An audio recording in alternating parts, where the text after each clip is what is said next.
Hello दोस्तों, नमस्कार।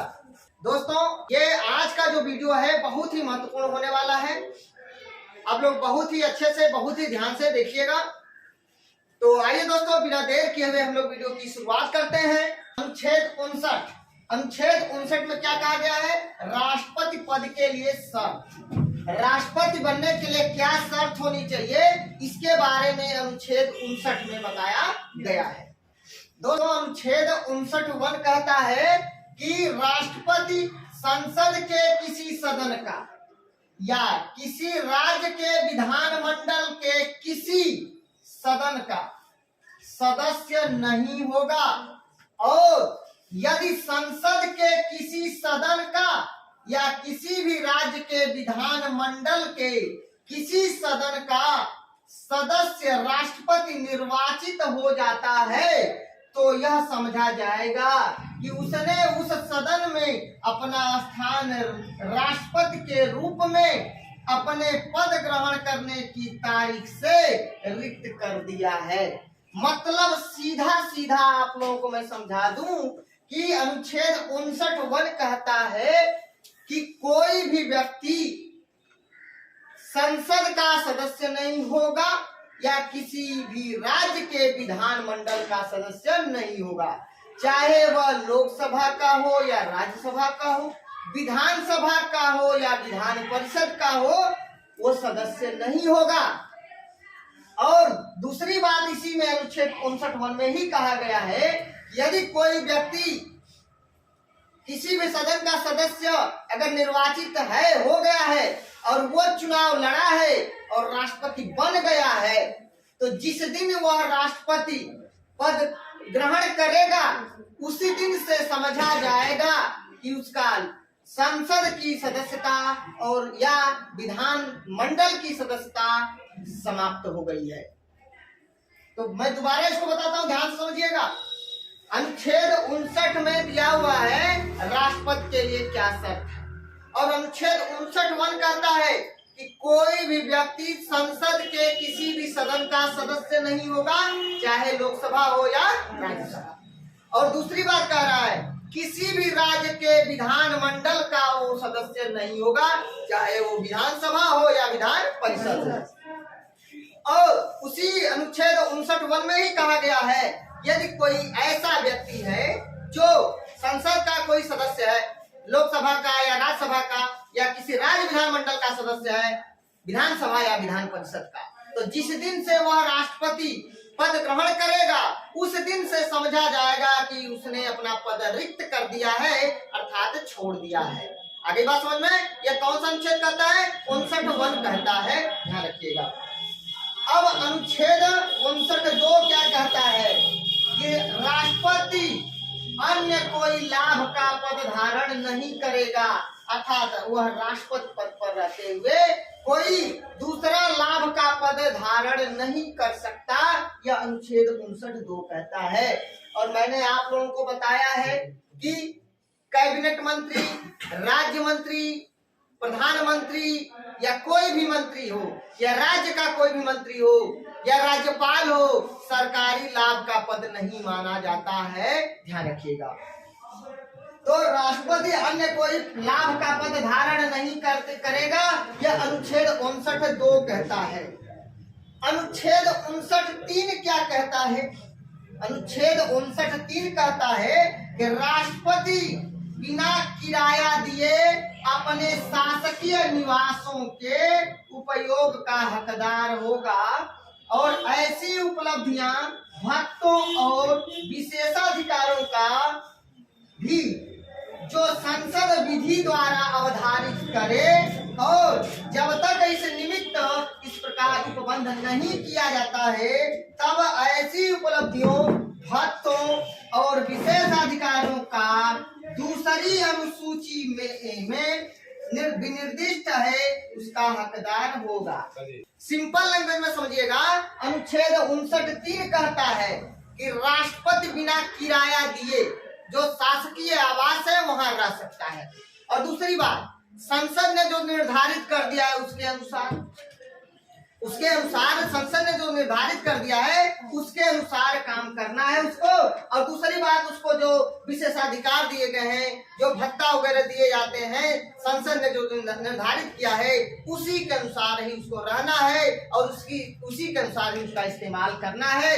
तो यह अनुच्छेद 59(3) कहता है। तो सीधा सीधा अगर आपसे क्वेश्चन पूछ दिया जाए कि किस अनुच्छेद के अंतर्गत ये कहा गया है कि राष्ट्रपति बिना किराया दिए शासकीय आवासों का जो है कि उपयोग कर सकता है, इसका उल्लेख अनुच्छेद 59(3) में किया गया है। अनुच्छेद 59(4) कहता है कि राष्ट्रपति की उपलब्धियां और भत्ते उसकी पदावधि के दौरान कम नहीं किए जाएंगे। अर्थात वो राष्ट्रपति पद पर है तो जो उसको उपलब्धियां दी गए हैं, जो उसकी सुविधाएं दिए गए हैं, उसमें कोई कटौती नहीं किया जाएगा, कोई कमी नहीं किया जाएगा, ये ध्यान रखिएगा। अनुच्छेद 59 क्या कहता है। अब हम लोग अनुच्छेद 61 के बारे में पढ़ते हैं। अनुच्छेद 61 महाभियोग प्रक्रिया। महाभियोग प्रक्रिया एक अर्ध न्यायिक प्रक्रिया है और अनुच्छेद 61(1) कहता है, सीधा सीधा आपसे क्वेश्चन पूछ दिया जाए महाभियोग प्रक्रिया का उल्लेख किस अनुच्छेद में है, तो अनुच्छेद 61 में है महाभियोग प्रक्रिया। महाभियोग प्रक्रिया किस प्रकार की प्रक्रिया है, तो अर्ध न्यायिक प्रक्रिया है। इसके बारे में हम लोग जब महाभियोग के बारे में पढ़ेंगे डिटेल्स में तो सारी बातें आपको क्लियर हो जाएंगी। अनुच्छेद 61(1) क्या कहता है। अनुच्छेद 61(1) कहता है कि जब संविधान के अतिक्रमण के लिए राष्ट्रपति पर महाभियोग चलाना हो तो संसद का कोई सदन आरोप लगाएगा, चाहे लोकसभा या राज्यसभा, कोई भी सदन आरोप लगा सकता है। देखिए लिखा है जब संविधान के अतिक्रमण के लिए, अर्थात जैसे सरकार को लगे कि राष्ट्रपति महोदय संविधान के अनुसार काम नहीं कर रहे हैं या किसी बाहरी देश, विदेशी देश यानी किसी बाहरी राष्ट्र के दबाव में आ गए हैं, उनके प्रभाव में आ गए हैं, ठीक है, तो संसद महाभियोग प्रक्रिया लाने की तैयारी कर सकती है और संसद का कोई भी सदन ये आरोप लगा सकता है, यह अनुच्छेद 61(1) कहता है। मैं दोबारा बता रहा हूं, अनुच्छेद 61 में महाभियोग प्रक्रिया है, लेकिन अनुच्छेद 61(1) कहता है कि जब संविधान का अतिक्रमण के लिए राष्ट्रपति पर महाभियोग चलाना हो तो संसद का कोई भी सदन आरोप लगा सकता है। दूसरी बात, अनुच्छेद 61(2) क्या कहता है कि ऐसा कोई आरोप तब तक नहीं लगाया जाएगा जब तक कि, क्या क्या कंडीशन है भाई, जब कोई आरोप तब तक नहीं लगाया जा सकता, उसके लिए कंडीशन क्या है। अनुच्छेद 61(2) का क कहता है ऐसा आरोप लगाने की प्रस्तावना किसी ऐसे संकल्प में अंतर्विष्ट नहीं है जो कम से कम 14 दिन की ऐसी लिखित सूचना के दिए जाने के पश्चात प्रस्तावित किया गया है, जिस पर उस सदन की कुल सदस्य संख्या के कम से कम 1/4 सदस्यों ने हस्ताक्षर करके उस संकल्प को प्रस्तावित करने का अपना आशय प्रकट किया है। और साथ ही साथ अनुच्छेद 61(2) का ख कहता है कि उस सदन की कुल सदस्य संख्या के कम से कम 2/3 बहुमत द्वारा ऐसा संकल्प पारित नहीं किया गया है। अब हम सिंपल लैंग्वेज में समझो क्या कहा गया है। अनुच्छेद 61(1) तो कह दिया कि संविधान का अतिक्रमण के आधार पर संसद महाभियोग प्रक्रिया लाने की तैयारी कर सकती है और संसद का कोई भी सदन आरोप लगा सकता है। जो सदन आरोप लगाएगा उस सदन के कम से कम 1/4 अर्थात 25% सदस्यों का लिखित हस्ताक्षर होगा और वो सदन कह देगा कि भैया राष्ट्रपति महोदय संविधान का अतिक्रमण कर रहे हैं, ये गलत है, ये ठीक नहीं है, तो भैया मैं जो है इनके खिलाफ महाभियोग लाऊंगा और 25% सदस्य लिखित में दे देंगे। और जब लिखित में दे देंगे तो भैया केवल लिखित में देने से काम नहीं चलेगा, तो भैया यहाँ पे 2/3 बहुमत से प्रस्ताव पारित होगा। और 2/3 बहुमत से प्रस्ताव पारित हो जाएगा एक सदन से, उसके बाद दूसरे सदन में भेजने से 14 दिन पूर्व राष्ट्रपति महोदय को सूचना दे दिया जाएगा, हे माननीय राष्ट्रपति महोदय, हम लोग आपके खिलाफ महाभियोग लाए हैं। आप चाहें तो स्वयं या अपने कोई जो है प्रतिनिधि को भेज करके दूसरे सदन में अपने जो है कि निर्दोष होने का जो है साक्ष्य पेश कर सकते हैं। जो भी सदन आरोप लगाएगा उस सदन के कम से कम 1/4 सदस्यों अर्थात 25% सदस्यों का लिखित हस्ताक्षर होगा और वही सदन 2/3 बहुमत से प्रस्ताव पारित करेगा और दूसरा सदन इसका अन्वेषण करेगा। दूसरे सदन में भेजने के 14 दिन पूर्व राष्ट्रपति को सूचना दिया जाता है कि हम आपके खिलाफ महाभियोग लाए हैं और अगर आप चाहें तो 14 दिन के अंदर अंदर में आप जा करके अपने निर्दोष होने का जो है कि साक्ष्य पेश कर सकते हैं। आप दूसरे सदन में अपनी बात को रख सकते हैं या खुद जा सकते हैं या अपना प्रतिनिधि कोई भेज सकते हैं, कोई अपना वकील भेज सकते हैं। उसके बाद 14 दिन के बाद कोई सुनवाई नहीं होगा। 14 दिन के बाद 15वें दिन वह सदन जांच पड़ताल करेगा। जांच पड़ताल करने के बाद अगर पाया कि नहीं सही बात है, राष्ट्रपति महोदय संविधान का अतिक्रमण किए हैं, तो वह भी 2/3 बहुमत से प्रस्ताव पारित करेगा और 2/3 बहुमत से जिस दिन प्रस्ताव पारित होगा उस दिन पद से राष्ट्रपति को हटना होगा। तो बात को आपको समझ में आया होगा कि ऐसा कोई आरोप तब तक नहीं लगाया जाएगा जब तक कि अनुच्छेद 61(2) कहता है। क्या कहता है कि ऐसा आरोप लगाने की प्रस्तावना किसी ऐसे संकल्प में अंतर्विष्ट नहीं है जो कम से कम 14 दिन की ऐसी लिखित सूचना के दिए जाने के पश्चात प्रस्तावित किया गया है, जिस पर उस सदन की कुल सदस्य संख्या के कम से कम 1/4 सदस्यों ने हस्ताक्षर करके उस संकल्प को प्रस्तावित करने का अपना आशय प्रकट किया है और उस सदन की कुल सदस्य संख्या के 2/3 बहुमत द्वारा ऐसा संकल्प पारित किया गया है। मतलब जब तक 14 दिन पूर्व आपको सूचना नहीं दिया गया है, 1/4 सदस्यों का सिग्नेचर नहीं हुआ है, 2/3 बहुमत से प्रस्ताव नहीं पारित हुआ है, तब तक कोई भी महाभियोग पारित नहीं माना जाएगा। ध्यान रखिएगा। तो यहीं पे मैंने 61(2) क और 61(2) ख लिख दिया है। तो अनुच्छेद 61 में संविधान का अतिक्रमण होगा तो संसद का कोई भी सदन महाभियोग का आरोप लगा सकता है। दूसरी बात, अनुच्छेद 61(2) का क कह दिया कि 14 दिन पूर्व सूचना जब तक नहीं दिया जाएगा, 1/4 सदस्यों का सिग्नेचर नहीं होगा, तब तक महाभियोग प्रक्रिया की शुरुआत नहीं हो पाएगी। और 61(2) का ख कर दिया कि जब तक 2/3 बहुमत का प्रस्ताव पारित नहीं करोगे तब तक महाभियोग प्रक्रिया जो है कि नहीं मानी जाएगी कि आपने महाभियोग से पारित कर दिया है। राष्ट्रपति को हटाने की प्रक्रिया आपने अपने तरफ से पूरा कर दिया है। मतलब एक सदन। अनुच्छेद 61(3) क्या कहता है? कहता है जब आरोप संसद के किसी सदन द्वारा इस प्रकार लगाया गया है तब दूसरा सदन उस आरोप का अन्वेषण करेगा, जांच करेगा या करवाएगा। ऐसे अन्वेषण में उपस्थित होने का तथा अपना प्रतिनिधित्व कराने का राष्ट्रपति को अधिकार होगा। यह 61(3) कहता है।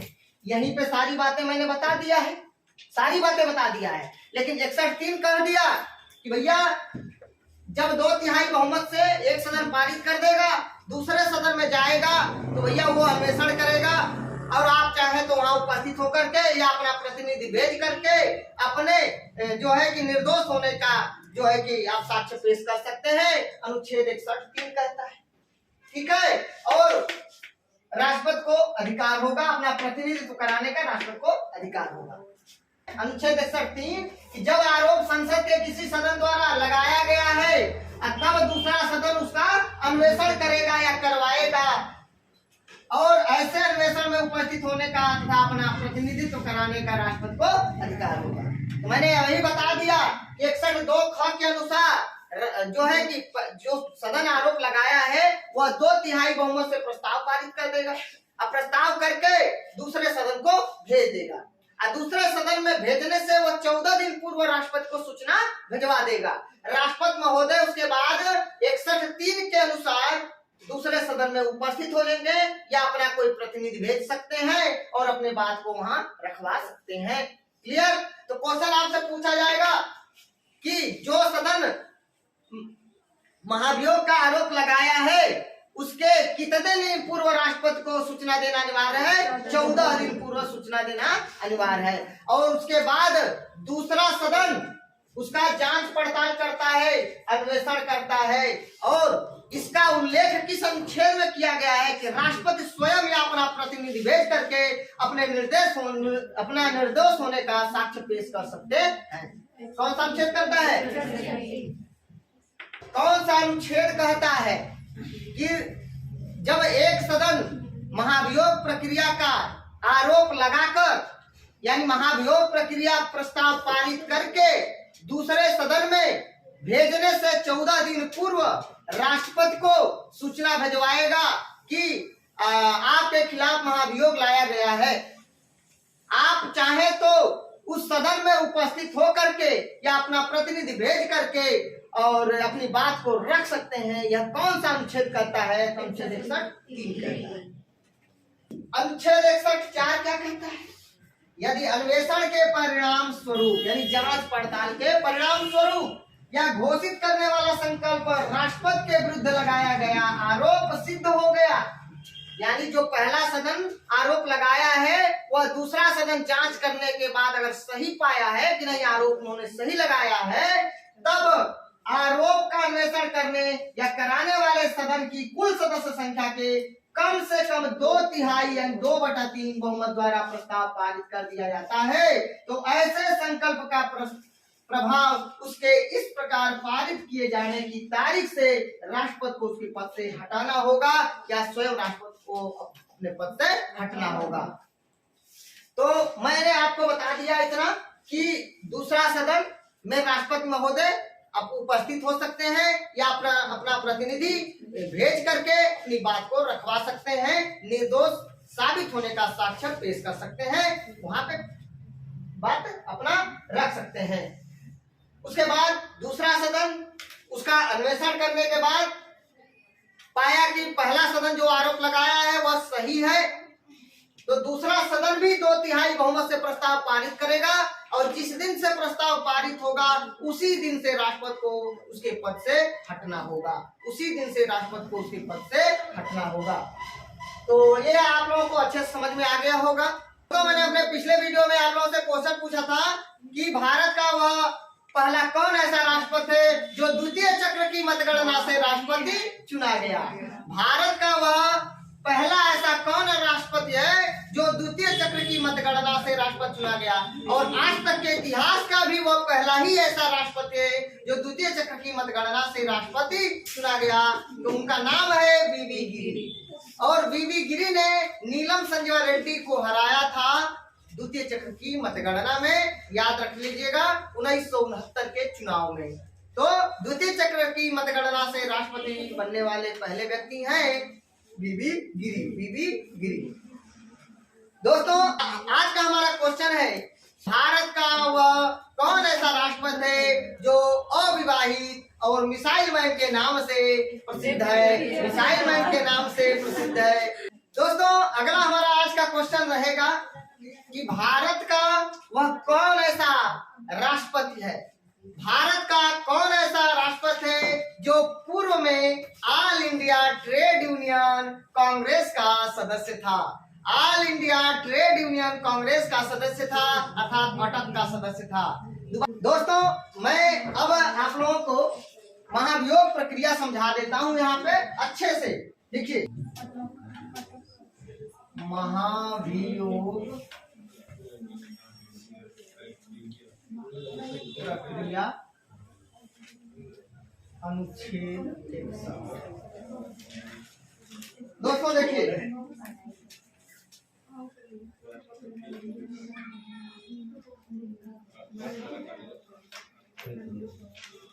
ये है हमारा संसद। संसद में कौन कौन शामिल है? लोकसभा और ये है राज्य विधानमंडल। ये है हमारा राज्य विधानमंडल। राज्य विधानमंडल, राज्य विधानमंडल यानी विधानसभा और विधान। जैसा कि आप लोगों को पता है विधान परिषद 6 राज्यों में है केवल। उत्तर प्रदेश, बिहार, महाराष्ट्र, कर्नाटक, आंध्र प्रदेश और तेलंगाना, ये 6 राज्यों में विधान परिषद है। और संसद में लोकसभा और राज्यसभा।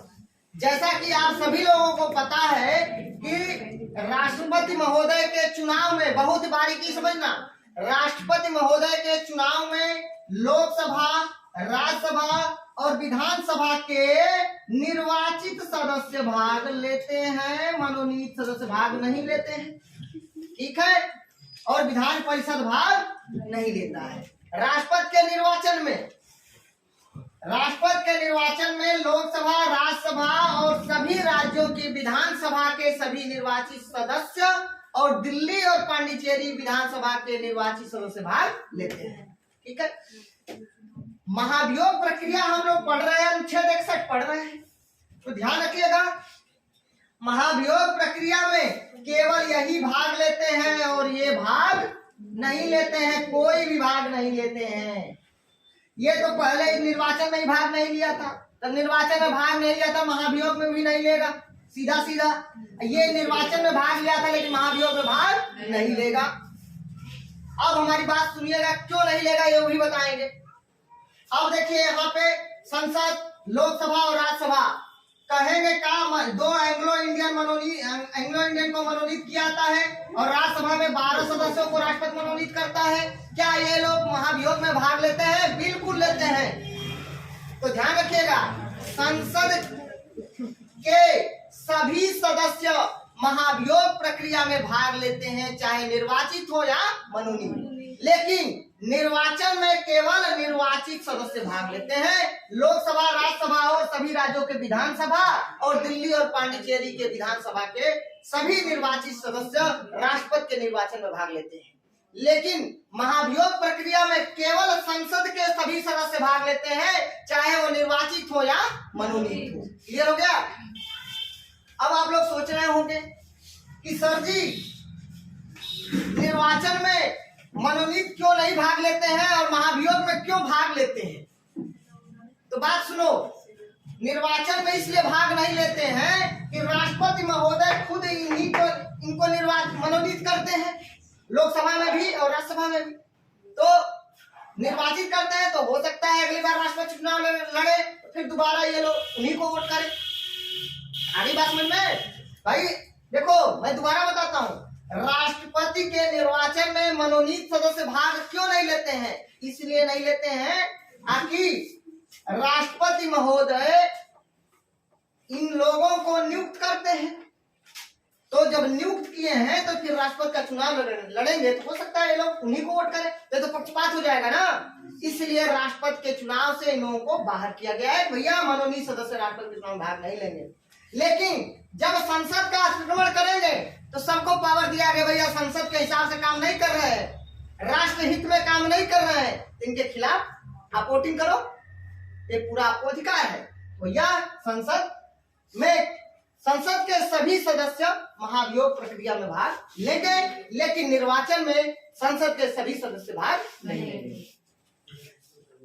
राष्ट्रपति के निर्वाचन में केवल सभी निर्वाचित सदस्य भाग लेते हैं और महाभियोग प्रक्रिया में सभी भाग लेंगे, चाहे निर्वाचित हो या मनोनीत हो। अब आप लोग कहोगे कि भैया विधानसभा के निर्वाचन में तो भाग लेते हैं लेकिन मनोनीत में काहे नहीं लेते हैं? देखो, अगर राष्ट्रहित में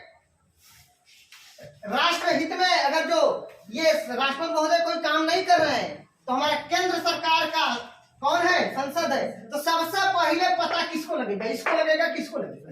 सबसे पहले इसको लगेगा। ये लिए तुरंत इनके खिलाफ लाना है महाभियोग, तो ये लिए इन्हीं को शामिल किया गया है। इनको तो पता लगते लगेगा। इसलिए भैया संसद के सभी सदस्यों को महाभियोग प्रक्रिया में शामिल किया गया और निर्वाचन में सभी निर्वाचित सदस्य को शामिल किया गया। संसद के सभी सदस्य राष्ट्रपति के महाभियोग प्रक्रिया में भाग लेते हैं, चाहे वो निर्वाचित हो या मनोनीत है। ध्यान रखिएगा। अब इतना समझ में आ गया, तो अब हम आपको इसका प्रक्रिया समझाते हैं। ध्यान समझिएगा, प्रक्रिया समझिए। ये लोकसभा और ये अगर जो मान लीजिए हमने बताया है कि अनुच्छेद 61 कह दिया कि महाभियोग प्रक्रिया तब संसद का आगमन करने के आधार पर संसद का कोई भी सदन आरोप लगा सकता है।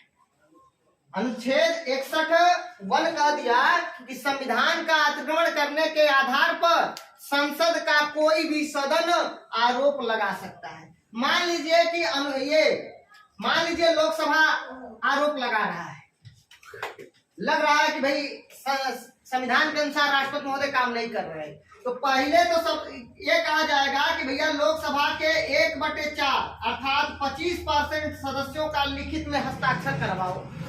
तो जब 25% सदस्य हस्ताक्षर करके लिखित में दे देंगे, तब ये होगा कि भैया अब ऐसे नहीं काम चलेगा, तुम 2/3 बहुमत से प्रस्ताव पारित करा दो यहीं से।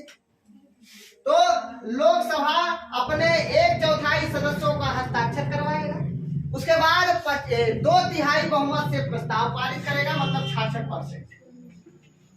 66% सदस्यों का से प्रस्ताव पारित कराएगा। यहाँ से प्रस्ताव पारित होकर के दूसरा सदन कौन है? राज्यसभा। यहाँ पे जाएगा जांच के लिए।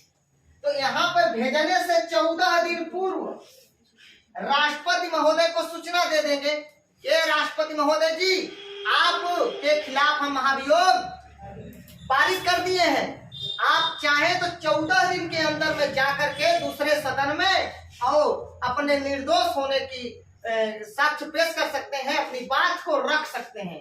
या तो स्वयं उपस्थित हो जाइए या अपने किसी अधीनस्थ को उपस्थित कर दीजिए, किसी वकील को भेज दीजिए। आई बात समझ में? 14 दिन पूर्व यहाँ से, उसके बाद जब यहाँ पे चला जाएगा तो ये जांच पड़ताल करेगा, अन्वेषण करेगा। जांच पड़ताल करने के बाद, अन्वेषण करने के बाद ये भी 2/3 बहुमत से प्रस्ताव पारित करेगा। और जब 2/3 बहुमत से प्रस्ताव पारित कर देगा जिस दिन, उसी दिन से राष्ट्रपति का पद रिक्त माना जाएगा। राष्ट्रपति महोदय को कह दिया जाएगा भैया आपके पास महाभियोग पारित हो गया है, आप हट जाइए अपने पद से। हमारे देश में आज तक किसी भी राष्ट्रपति के खिलाफ कोई भी महाभियोग प्रक्रिया नहीं लाया गया है, याद रखिएगा। अब सुनो, क्वेश्चन अगर आपसे पूछ दिया जाए क्या 1/4 अर्थात 25% सदस्यों का हस्ताक्षर दूसरे सदन से होना आवश्यक है?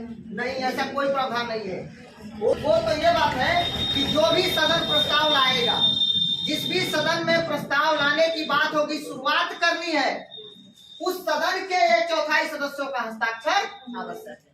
मान लीजिए अगर राज्यसभा वाले कहें हम राष्ट्रपति के खिलाफ महाभियोग लाएंगे, तो इसके 1/4 सदस्यों का अर्थात 25% सदस्यों का पहले सिग्नेचर होगा और ये 2/3 बहुमत से प्रस्ताव पारित कर देगा। और ये यहाँ पर भेजने से 14 दिन पूर्व राष्ट्रपति को सूचना दे देगा कि भैया हम आपके खिलाफ महाभियोग लाए हैं, आप जाइए दूसरे सदन में अपने जो है कि निर्दोष होने का साक्ष्य पेश करिए, अपनी बात को रखिए। तो चाहे तो राष्ट्रपति महोदय आए या न आए, तो 14 दिन पूर्व जब आएगा, उसके बाद 14 दिन बाद 15वां दिन कोई सुनवाई नहीं होगा। 15वां दिन ये भी जांच पड़ताल करने के बाद 2/3 बहुमत से प्रस्ताव ये भी पारित कर देंगे। और जिस दिन से प्रस्ताव पारित कर देंगे उसी दिन से पद रिक्त माना जाएगा। यही है महाभियोग प्रक्रिया। और बातें मैं बता दूं, देखो राष्ट्रपति का जो पद है बाबू, राष्ट्रपति का पद यूनाइटेड किंगडम से लिया गया है। वहां पे वंशानुगत होता है, ब्रिटेन में वंशानुगत पद होता है, और जैसे महारानी, और यहाँ पे हमारा जो है चुनाव होता है। हमारे देश में वो राष्ट्रपति का पद वंशानुगत नहीं है, हमारे देश में राष्ट्रपति का चुनाव होता है, याद रखिएगा। तो राष्ट्रपति का पद यूके से, यूनाइटेड किंगडम से, ब्रिटेन से लिया गया है। और महाभियोग जो प्रक्रिया है, महाभियोग प्रक्रिया है, ये बाबू यूएसए से लिया गया है, यूएसए से लिया गया है, अमेरिका से लिया गया है, याद रखिएगा। तो अगर आपसे क्वेश्चन पूछ दिया जाए कि 25% सदस्यों के सिग्नेचर के बाद कितने बहुमत से प्रस्ताव पारित होना चाहिए? 2/3 यानी 66%। और कितने दिन पूर्व राष्ट्रपति को सूचना देना होगा? 14 दिन पूर्व। दूसरा सदन कितने बहुमत से प्रस्ताव पारित करेगा? 2/3 बहुमत से प्रस्ताव पारित करेगा। तो सारी बातें समझ में आ गई। फटाफट क्वेश्चन का आंसर दीजिए। महाभियोग प्रक्रिया का उल्लेख किस अनुच्छेद में है? महाभियोग प्रक्रिया संसद के किस सदन में शुरू हो सकता है? लोकसभा या राज्यसभा, संसद के किसी भी सदन में शुरुआत हो सकता है। जिस भी सदन में महाभियोग प्रक्रिया लाया जाना है उसके कितने सदस्यों का हस्ताक्षर आवश्यक है? 1/4 अर्थात 25% सदस्यों का हस्ताक्षर आवश्यक है। और 1/4 सदस्यों के हस्ताक्षर के बाद कितने बहुमत से प्रस्ताव पारित होना आवश्यक है? 2/3 बहुमत से। एक सदन से प्रस्ताव पारित होने के बाद दूसरे सदन में भेजने के कितने दिन पूर्व राष्ट्रपति को सूचना देना आवश्यक है? 14 दिन पूर्व सूचना देना आवश्यक है। दूसरा सदन जांच पड़ताल करने के बाद कितने बहुमत से प्रस्ताव पारित करेगा? 2/3 बहुमत से पारित करेगा। तो दोस्तों यही रहा महाभियोग प्रक्रिया। अगर आप लोगों को मेरा वीडियो अच्छा लगे प्लीज दोस्तों एक लाइक एक कमेंट जरूर करना। अनुच्छेद 62 दोस्तों, अनुच्छेद 62 कहता है कि राष्ट्रपति के खाली पद को भरना। राष्ट्रपति का पद अगर रिक्त हो जाता है तो राष्ट्रपति के खाली पद को भरने की बात अनुच्छेद 62 कहता है। दोस्तों राष्ट्रपति यदि त्याग पत्र दे दे तो राष्ट्रपति का पद रिक्त हो जाएगा। राष्ट्रपति का डेथ हो जाए तो राष्ट्रपति का पद रिक्त हो जाएगा। या राष्ट्रपति पर महाभियोग प्रक्रिया लगा करके उसको हटा दिया जाए तो राष्ट्रपति का पद रिक्त माना जाएगा। दोस्तों अगर राष्ट्रपति की तबीयत खराब हो गई, राष्ट्रपति गंभीर बीमारी से लिप्त हो गया, तब भी राष्ट्रपति का पद रिक्त माना जाता है उतने समय के लिए जितने समय तक वो गंभीर हालत में बीमार है और अपने पद धारण करने के कंडीशन में नहीं है, तब तक के लिए वो रिक्त माना जाता है। तो दोस्तों अनुच्छेद 62 कहता है कि राष्ट्रपति के खाली पद को भरना। दोस्तों राष्ट्रपति का कार्यकाल 5 वर्षों का होता है या अनुच्छेद 56 कहता है। अनुच्छेद 56(1) कहता है कि राष्ट्रपति अपने पद ग्रहण करने की तारीख से लेकर के 5 वर्षों का कार्यकाल पूरा करेगा। दोस्तों यहाँ पे अनुच्छेद 62(1) कह दिया कि जब राष्ट्रपति का कार्यकाल पूरा होने वाला हो तो कार्यकाल पूरा होने से पहले ही निर्वाचन करा लेना आवश्यक है। 5 वर्षों का राष्ट्रपति का कार्यकाल पूरा होने से पहले ही राष्ट्रपति का पद भर जाना चाहिए, अर्थात राष्ट्रपति का चुनाव करा लेना चाहिए, ताकि राष्ट्रपति का पद जिस दिन 5 वर्ष पूरा हो उस दिन जो है दूसरा राष्ट्रपति अपना पद ग्रहण कर सके, शपथ ग्रहण कर सके। तो अनुच्छेद 62(1) कहता है कि राष्ट्रपति के कार्यकाल अर्थात पदावधि समाप्ति से हुई रिक्ति को भरने के लिए निर्वाचन कार्यकाल की समाप्ति से पहले ही पूर्ण कर लिया जाएगा। यह अनुच्छेद 62(1) कहता है। पूरा किसका लीजिए, पूरा किसका दीजिए दोस्तों। 62(1) आपने देख लिया कि अगर राष्ट्रपति का कार्यकाल 5 वर्ष पूरा होने वाला है तो 5 वर्ष पूरा होने से पहले ही राष्ट्रपति का चुनाव करा लेना चाहिए। यह अनुच्छेद 62(1) कहता है, ताकि जिस दिन राष्ट्रपति का कार्यकाल पूरा हो उसी दिन नया राष्ट्रपति अपना पद ग्रहण कर सके, शपथ ग्रहण कर सके। अनुच्छेद 62(2) क्या कहता है? अनुच्छेद 62(2) कहता है राष्ट्रपति की मृत्यु, पद त्याग या पदच्युत यानी उसको पद से हटाए जाए, यानी महाभियोग प्रक्रिया के द्वारा या अन्य कारण से हुई उसके पद में रिक्ति को भरने के लिए निर्वाचन रिक्ति तिथि से 6 माह बीतने से पहले ही किया जाएगा और रिक्ति को भरने के लिए निर्वाचित व्यक्ति अनुच्छेद 56 के उपबंधों के अधीन रहते हुए अपने पद ग्रहण की तारीख से 5 वर्ष की अवधि तक पद धारण करने का हकदार होगा। दोस्तों, अनुच्छेद बैठो जल्दी से, देखो उसको कैमरे को मत हिलाना।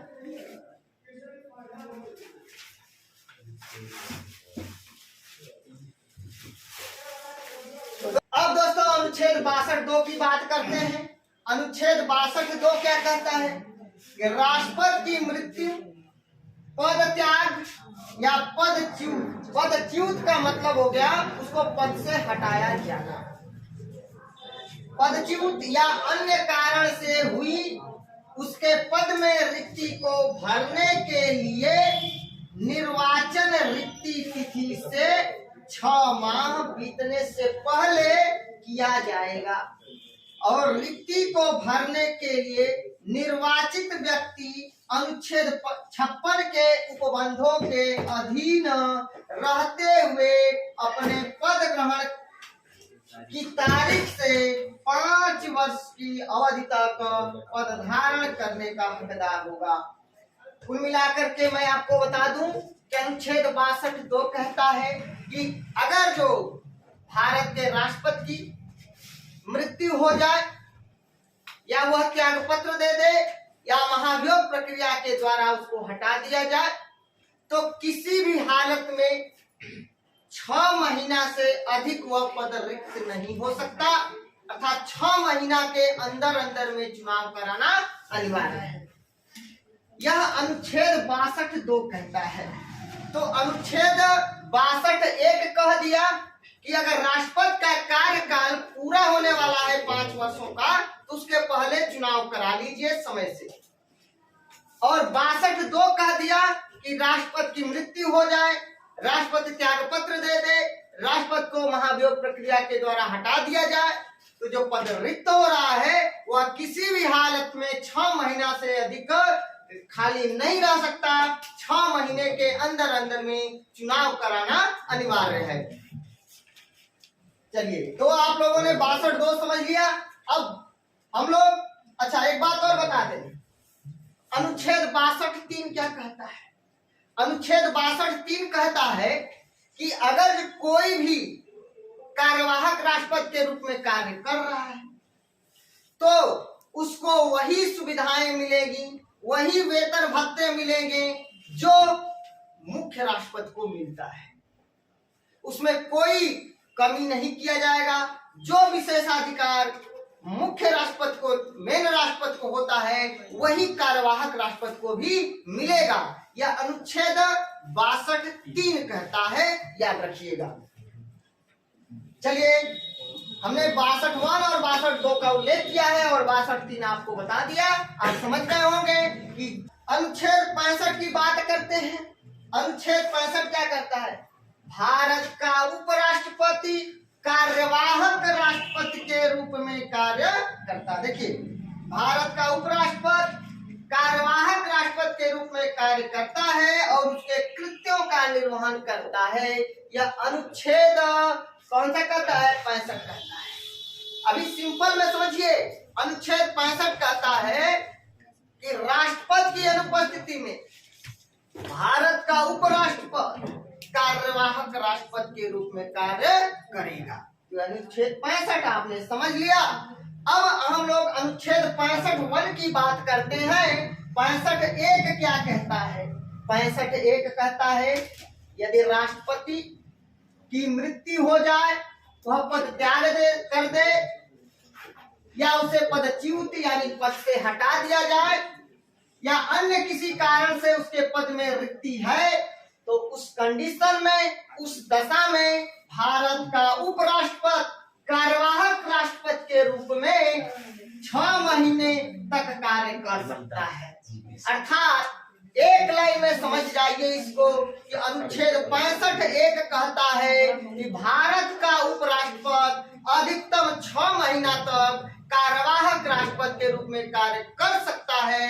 6 महीना से अधिक कोई भी कार्यवाहक राष्ट्रपति काम नहीं कर सकता।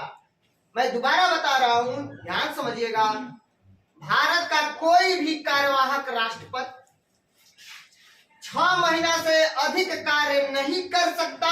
यह अनुच्छेद 65(1) कहता है। 62(2) कहता है 6 महीने के अंदर में चुनाव करा लिया जाए, लेकिन 6 महीना के अंदर में फिर चुनाव जो कराया जाएगा, जो नवनिर्वाचित राष्ट्रपति होगा वह अपने पद ग्रहण करने की तारीख से 5 वर्षों का कार्यकाल पूरा करेगा। इस बात को ध्यान रखिएगा। और 65(1) कह दिया कि भारत का उपराष्ट्रपति कार्यवाहक राष्ट्रपति के रूप में कार्य करेगा। 65(1) कह दिया कि राष्ट्रपति की मृत्यु हो जाए, राष्ट्रपति त्याग पत्र दे दे या राष्ट्रपति को महाभियोग प्रक्रिया के द्वारा हटा दिया जाए, तो जब राष्ट्रपति का पद रिक्त हो तो किसी भी हालत में भारत का उपराष्ट्रपति कार्यवाहक राष्ट्रपति के रूप में 6 महीना से अधिक कार्य नहीं कर सकता। यह अनुच्छेद 65(1) कहता है। 65(2) क्या कहता है? जब राष्ट्रपति बीमारी या अन्य किसी कारण से अपने कृत्यों का निर्वहन करने में असमर्थ है, तब उपराष्ट्रपति उस तारीख तक उसके कृत्यों का निर्वहन करेगा जिस तारीख को राष्ट्रपति अपने कर्तव्यों को फिर से संभालता है। ध्यान से समझिएगा। तो अनुच्छेद 65(1) कहता है कि भारत के राष्ट्रपति की मृत्यु हो जाए या वह अपना त्याग पत्र दे दे या महाभियोग प्रक्रिया के द्वारा उसको हटा दिया जाए, तो किसी भी हालत में वह 6 महीना से अधिक कार्यवाहक राष्ट्रपति के रूप में कार्य नहीं कर सकता। और अनुच्छेद 65(2) क्या कहता है?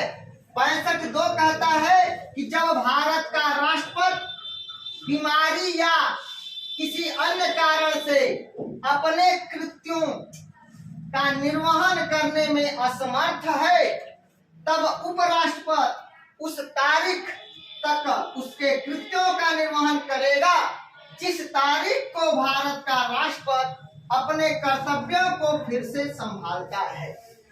कुल मिलाकर के इसको एक लाइन में समझें कि यदि भारत का कोई ऐसा राष्ट्रपति जो एक गंभीर बीमारी से लिप्त है, वह कार्य करने में असमर्थ है, तो भारत का उपराष्ट्रपति कार्यवाहक राष्ट्रपति के रूप में कार्य करता है। और वह तब तक कार्यवाहक राष्ट्रपति के रूप में कार्य करता है जब तक मुख्य राष्ट्रपति अपना पद ग्रहण नहीं कर लेता, अपना पद संभाल नहीं लेता।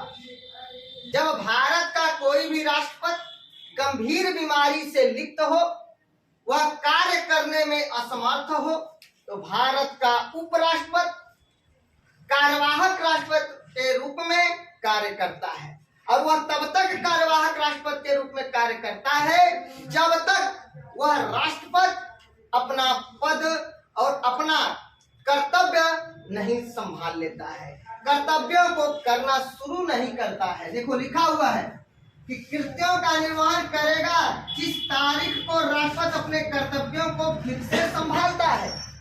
अर्थात भारत का राष्ट्रपति अगर जो गंभीर बीमारी में लिप्त है, तो भारत का उपराष्ट्रपति कार्यवाहक राष्ट्रपति के रूप में कार्य करेगा और तब तक वह कार्यवाहक राष्ट्रपति के रूप में कार्य करेगा जब तक कि मुख्य राष्ट्रपति अपना जो है कर्तव्यों को करने न लगे, अर्थात अपना पद ग्रहण न कर ले।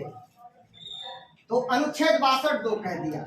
अनुच्छेद 62(2) कह दिया कि यदि भारत का राष्ट्रपति गंभीर बीमारी से परेशान है, गंभीर बीमारी में लिप्त है, तो भारत का उपराष्ट्रपति कार्यवाहक राष्ट्रपति के रूप में कार्य करेगा और वह तब तक कार्यवाहक राष्ट्रपति के रूप में कार्य करेगा जब तक कि मुख्य राष्ट्रपति अपना पद ग्रहण नहीं कर लेता।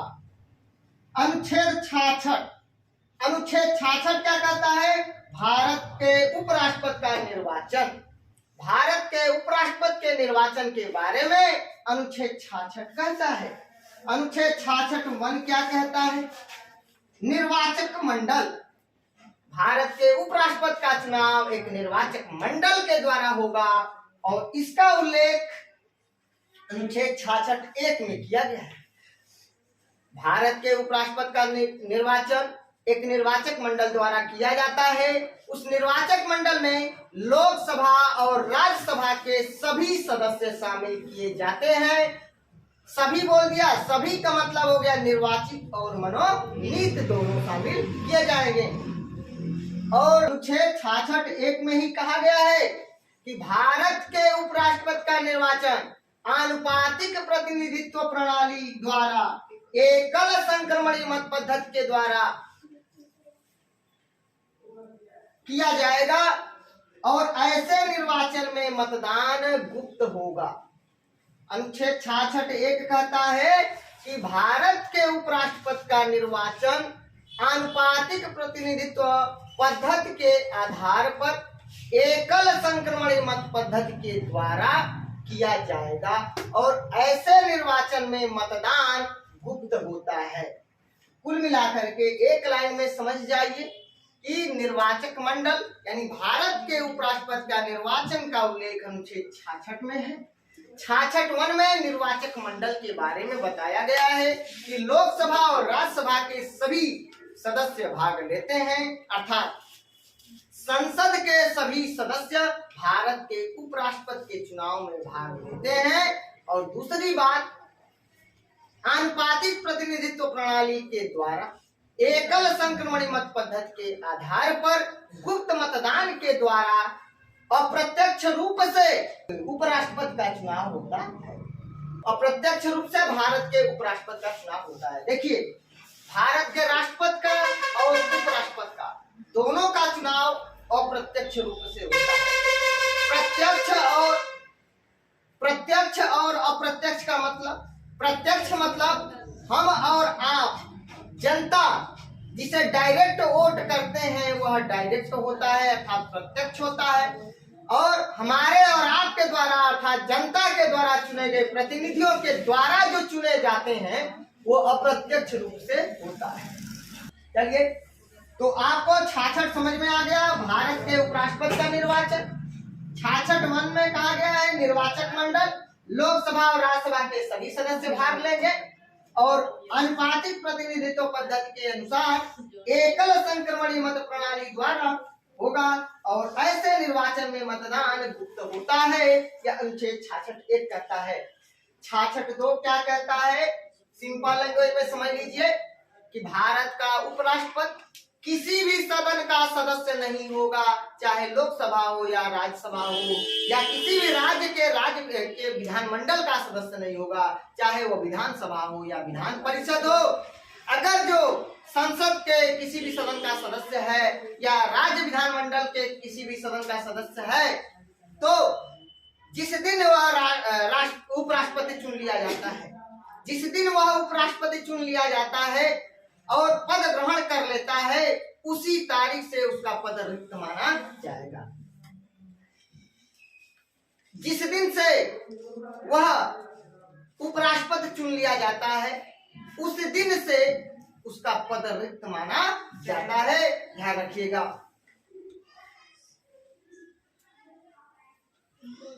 मैं दोबारा बता रहा हूं, ध्यान से समझिएगा। अनुच्छेद 66(2) कहता है कि भारत का उपराष्ट्रपति संसद के किसी भी सदन का सदस्य नहीं होगा, चाहे वह लोकसभा हो या राज्यसभा, या किसी भी राज्य के विधान मंडल का वह सदस्य नहीं होगा, चाहे वह विधानसभा हो या विधान परिषद हो, निम्न सदन हो या उच्च सदन हो। और अगर कोई संसद का सदस्य या राज्य विधानमंडल का सदस्य उपराष्ट्रपति निर्वाचित हो जाता है तो निर्वाचित होने के बाद पद ग्रहण करने की तिथि से माना जाएगा कि वह पद अपना रिक्त कर दिया। चलिए देखते हैं। 66(2) कह दिया कि भारत का उपराष्ट्रपति संसद के किसी भी सदन का या राज्य के विधानमंडल के किसी भी सदन का सदस्य नहीं होगा, और यदि संसद के किसी सदन का या किसी राज्य के विधानमंडल के किसी सदन का कोई सदस्य उपराष्ट्रपति निर्वाचित हो जाता है तो यह समझा जाएगा कि उसने उस सदन में अपना स्थान उपराष्ट्रपति के रूप में पद ग्रहण करने की तारीख से रिक्त कर दिया है। अर्थात कुल मिलाकर जिस दिन वह उपराष्ट्रपति निर्वाचित हो गया उसके बाद वह किसी भी सदन में उपस्थित नहीं होगा। तो जिस दिन वह निर्वाचित हो गया उसी दिन से पद रिक्त माना जाएगा। ठीक है, तो याद रखिएगा ये अनुच्छेद 66(2) कहता है। अनुच्छेद 66(3) क्या कहता है? उपराष्ट्रपति बनने की योग्यता अर्थात पात्रता। राष्ट्रपति बनने की योग्यता उपराष्ट्रपति बनने की योग्यता अर्थात पात्रता क्या है? यह अनुच्छेद 66(3) कहता है। 66(3) का क क्या कहता है कि वह भारत का नागरिक हो। कोई भी व्यक्ति उपराष्ट्रपति तभी बनेगा जब वह भारत का नागरिक हो। यह अनुच्छेद 66(3) का क कहता है। और 66(3) का ख क्या कहता है कि उसकी उम्र कम से कम 35 वर्ष का है। चलिए 35 वर्ष पूरी कर चुका हो या कम से कम 35 वर्ष हो।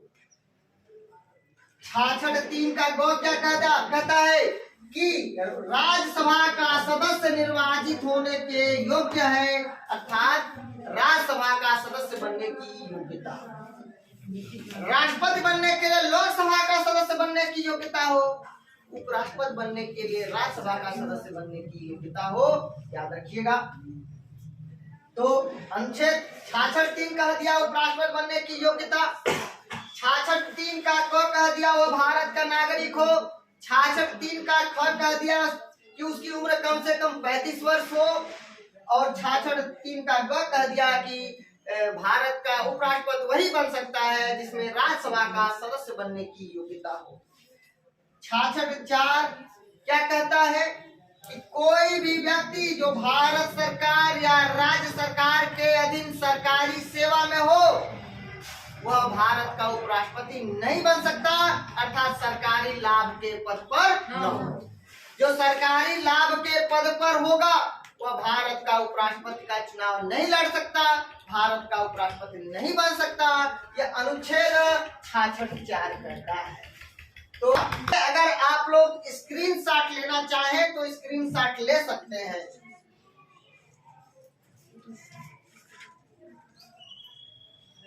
क्या कोई दिक्कत है? क्या चल नहीं रहा है? दोस्तों अगर आप लोगों को मेरा वीडियो अच्छा लगे तो प्लीज दोस्तों लाइक कमेंट शेयर करके मुझे सूचित जरूर करना। कौन सा क्वेश्चन दिए थे? हाँ दोस्तों, हमने आप लोगों से अपने पिछले वीडियो में एक क्वेश्चन पूछा था, भारत का वह कौन ऐसा पहला राष्ट्रपति है या वह भारत का कौन ऐसा राष्ट्रपति है जो पूर्व में all India trade union Congress अर्थात अटक का सदस्य था। तो दोस्तों इसका आंसर होगा वीवी गिरी, वराहगिरी, वेंकट गिरी। इसका आंसर होगा वीवी गिरी। दोस्तों आज का हमारा क्वेश्चन रहेगा भारत के प्रथम दार्शनिक राष्ट्रपति कौन थे?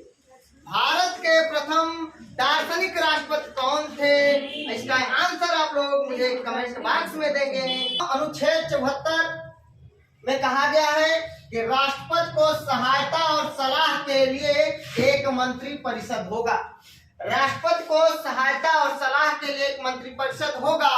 इसका उल्लेख संविधान के अनुच्छेद 74 में किया गया है। और दोस्तों अनुच्छेद 74(1) क्या कहता है? अनुच्छेद 74(1) कहता है कि राष्ट्रपति को सहायता और सलाह के लिए एक मंत्री परिषद होगी। राष्ट्रपति को सहायता और सलाह के लिए एक मंत्री परिषद होगी जिसका प्रधान प्रधानमंत्री होगा। और राष्ट्रपति अपने कृत्यों का प्रयोग मंत्री परिषद की सलाह पर करेगा। अनुच्छेद 74(1) कहता है कि राष्ट्रपति को सहायता और सलाह के लिए एक मंत्री परिषद होगी जिसका प्रधान, जिसका मुखिया, जिसका प्रमुख प्रधानमंत्री होगा। और राष्ट्रपति अपने कृत्यों का प्रयोग मंत्री परिषद की सलाह पर करेगा। अर्थात राष्ट्रपति को सहायता और सलाह के लिए एक मंत्रिपरिषद होगा और उस मंत्रिपरिषद का प्रमुख प्रधानमंत्री होगा। और राष्ट्रपति अपने जो कृत्य हैं, अपने जो कर्तव्य हैं, उनका प्रयोग मंत्रिपरिषद की सिफारिश पर करता है। इसका उल्लेख अनुच्छेद 74(1) में किया गया है। अनुच्छेद 74(2) क्या कहता है कि जो मंत्री सलाह दिए हैं उसका न्यायालय में जांच नहीं कराया जा सकता। तो अनुच्छेद 74(2) कहता है कि इस प्रश्न की किसी न्यायालय में जांच नहीं की जाएगी कि क्या मंत्रियों ने राष्ट्रपति को कोई सलाह दी और यदि दी तो क्या दी। अनुच्छेद 74 कहता है कि राष्ट्रपति को सहायता और सलाह के लिए मंत्रिपरिषद होगा। 74(1) कह दिया कि राष्ट्रपति को सहायता और सलाह के लिए एक मंत्रिपरिषद होगा जिसका प्रधान प्रधानमंत्री होगा और सभी जो उसके कृत्य हैं राष्ट्रपति के वह मंत्रिपरिषद के सलाह पर राष्ट्रपति करेगा। लेकिन तुरंत अनुच्छेद 74(2) कह दिया कि जो भी सलाह मंत्रिपरिषद या कोई मंत्री देगा और क्या सलाह दिया है इसकी जांच न्यायालय में नहीं कराया जा सकता। ये ध्यान रखिएगा, ये 74(2) कहता है। तो अनुच्छेद 74(2) कह दिया कि इस प्रश्न की किसी न्यायालय में जांच नहीं की जाएगी कि क्या मंत्रियों ने राष्ट्रपति को कोई सलाह दी है और दी तो क्या दी। तो एक लाइन में समझ जाइएगा कि मंत्रिपरिषद ने जो भी सलाह दिया है या नहीं दिया है इसका न्यायालय में कोई जांच नहीं कराया जा सकता। चलिए अनुच्छेद 75 क्या कहता है? मंत्रियों के बारे में बताया गया है, मंत्रियों के बारे में बंद है। अनुच्छेद 75(1) क्या कहता है कि प्रधानमंत्री की नियुक्ति राष्ट्रपति करेंगे, प्रधानमंत्री की नियुक्ति राष्ट्रपति करेंगे तथा प्रधानमंत्री की सलाह पर अन्य मंत्रियों की नियुक्ति राष्ट्रपति करेंगे। अनुच्छेद 75(1) कहता है। अनुच्छेद 75(1) कहता है कि प्रधानमंत्री की नियुक्ति राष्ट्रपति करेंगे और अन्य मंत्रियों की नियुक्ति प्रधानमंत्री की सलाह पर राष्ट्रपति करेंगे। यह अनुच्छेद 75(1) कहता है।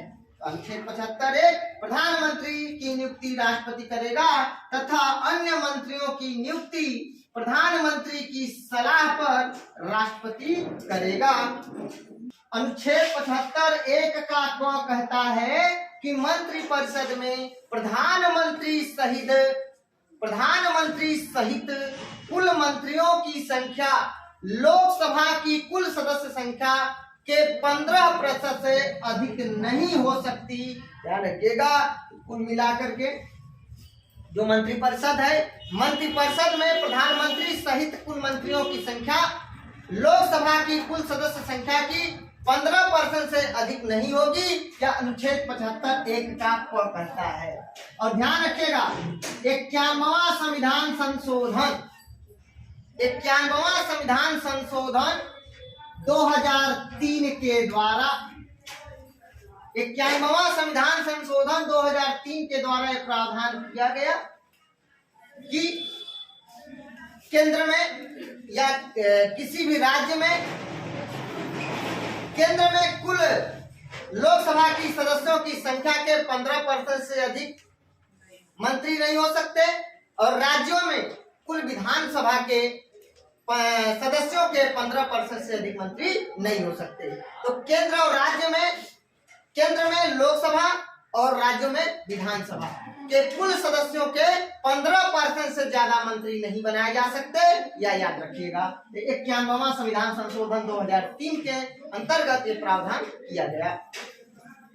अनुच्छेद 75(2) कह दिया कि मंत्री राष्ट्रपति के प्रसाद पर्यंत पद धारण करते हैं।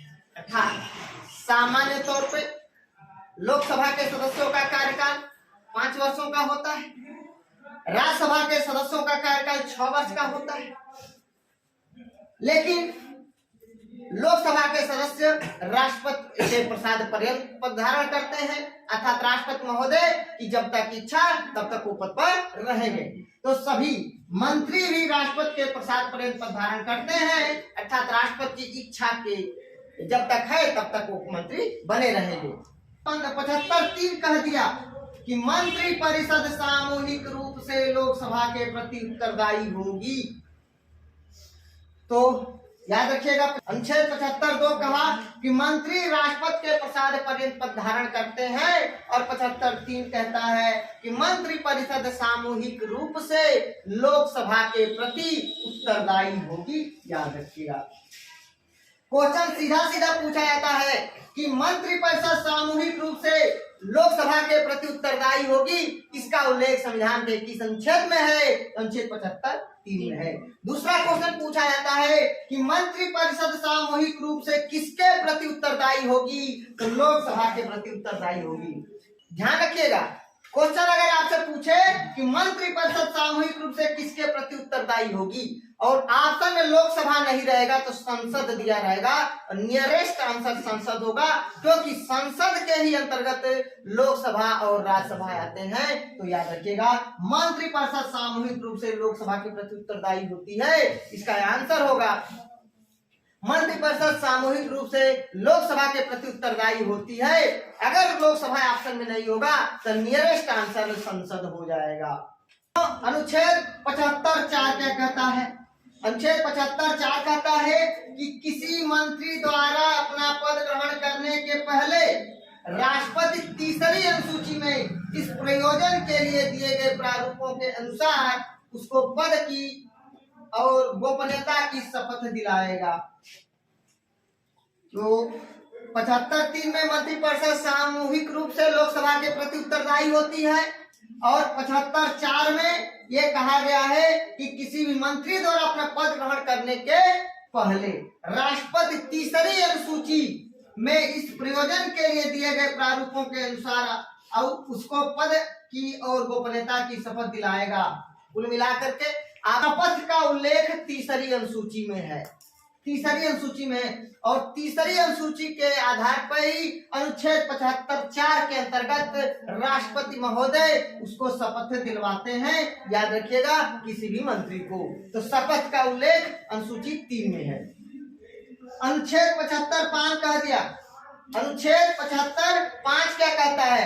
अनुच्छेद 75(5) कहता है कि कोई भी एक सामान्य व्यक्ति मंत्री बन सकता है।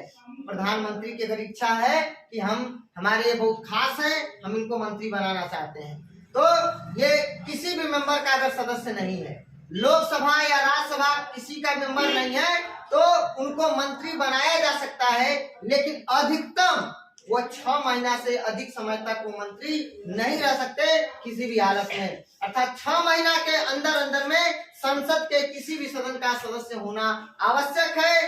तो अनुच्छेद 75(5) कह दिया कि कोई मंत्री जो निरंतर 6 महीना की किसी अवधि तक संसद के किसी भी सदन का सदस्य नहीं है, तो उस अवधि की समाप्ति पर वह मंत्री नहीं रहेगा। यह अनुच्छेद 75(5) कह दिया। तो ध्यान रखिएगा, अनुच्छेद 75(1) में कहा गया है कि प्रधानमंत्री की नियुक्ति राष्ट्रपति करेंगे और अन्य मंत्रियों की नियुक्ति प्रधानमंत्री की सलाह पर राष्ट्रपति करेगा। अनुच्छेद 75(1) का क कह दिया कि मंत्रिपरिषद में प्रधानमंत्री सहित कुल मंत्रियों की संख्या लोकसभा की कुल सदस्य संख्या का 15% होगा, 15% से अधिक नहीं हो सकता। 91वां संविधान संशोधन 2003 के द्वारा ये प्रावधान लाया गया। अनुच्छेद 75(2) कह दिया कि मंत्री राष्ट्रपति के प्रसाद पर्यंत पद धारण करेंगे, अर्थात राष्ट्रपति की जब तक इच्छा रहेगा तब तक आप मंत्री बने रहेंगे। अनुच्छेद 75(3) कह दिया कि मंत्रिपरिषद सामूहिक रूप से लोकसभा के प्रति उत्तरदायी होती है। अनुच्छेद 75(4) कहता है किसी मंत्री द्वारा अपना पद ग्रहण करने के पहले राष्ट्रपति तीसरी अनुसूची में इस प्रयोजन के लिए दिए गए प्रारूपों के अनुसार उसको पद की और गोपनीयता की शपथ दिलाएंगे।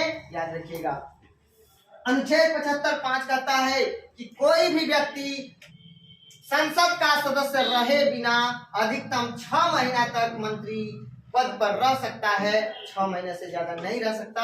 यह अनुच्छेद 75(5) कहता है, याद रखिएगा। अनुच्छेद 76 भारत का महान्यायवादी अर्थात AGI, attorney general of India, Bharat के महान्यायवादी का उल्लेख अनुच्छेद 76 में किया गया है। भारत सरकार का प्रथम कानूनी अधिकारी होता है, प्रथम विधि अधिकारी होता है। भारत के महान्यायवादी की नियुक्ति मंत्रिपरिषद की सलाह पर राष्ट्रपति के द्वारा किया जाता है। महान्यायवादी राष्ट्रपति के प्रसाद पर्यंत पद धारण करते हैं और महान्यायवादी का सामान्य कार्यकाल 6 वर्ष या 65 वर्ष की अवधि जो पहले हो अपने पद पर बने रहे हैं, याद रखिएगा।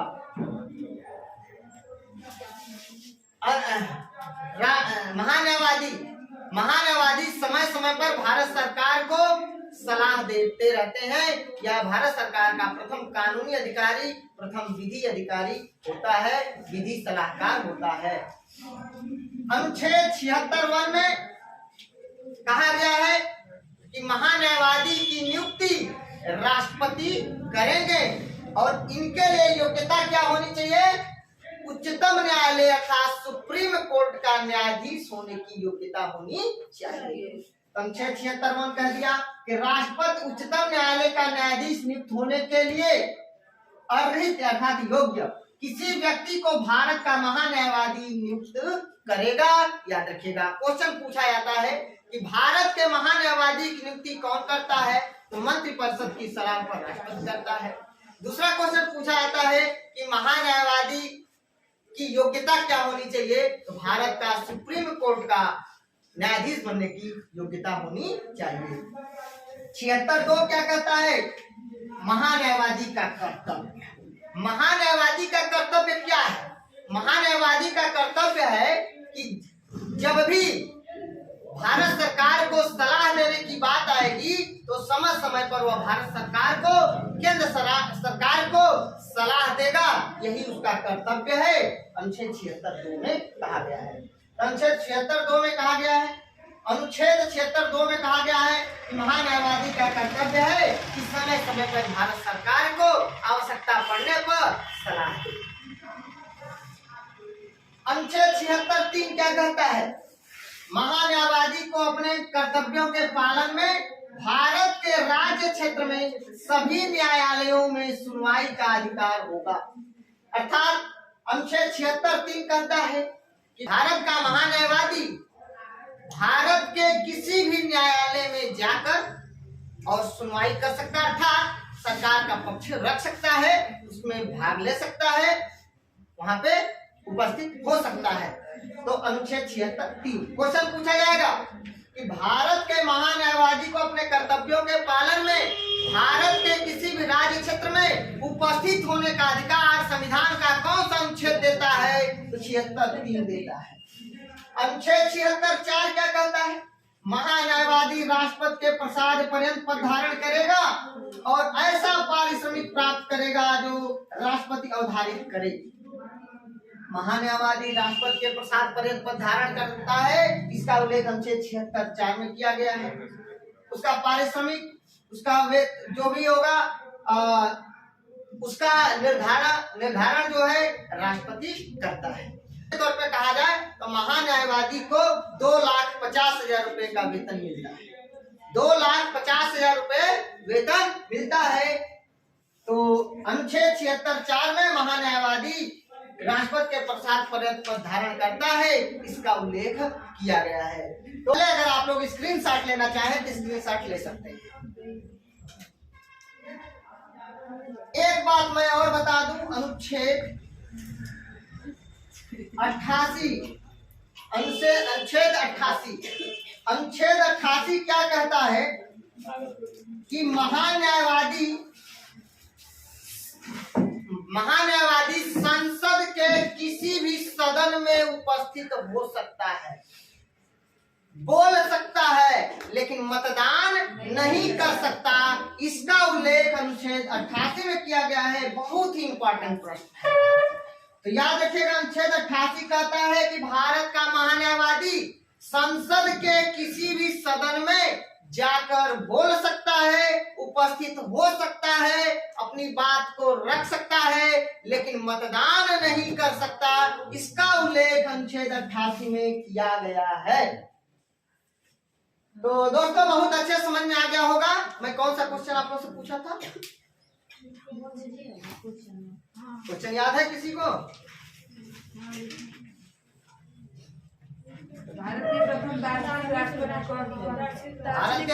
भारत के प्रथम दार्शनिक राष्ट्रपति कौन थे? तो दोस्तों इसका आंसर होगा डॉक्टर सर्वपल्ली राधाकृष्णन।